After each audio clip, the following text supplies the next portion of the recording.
आज 25 रुपए में रोटी मिलती है एक, और नवाज शरीफ के दौर में 25 रुपए में 5 रोटियां मिलती थी, 5 रोटियां।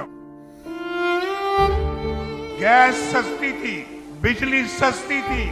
आज तो बिजली के बिल बहुत महंगे हो गए हैं।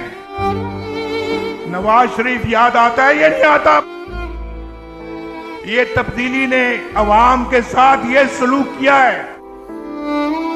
चीनी 35 रुपए किलो थी या नहीं थी? बोलो। नवाज शरीफ के दौर में 60 रुपए लीटर पेट्रोल था।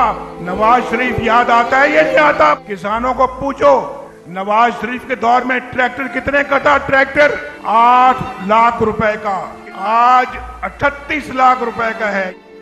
नवाज शरीफ ने लोड शेडिंग खत्म की, सस्ती बिजली लेकर आया, इन्होंने बिजली के बिल महंगे कर दिए। नवाज शरीफ याद आता है या नहीं आता? बोलो।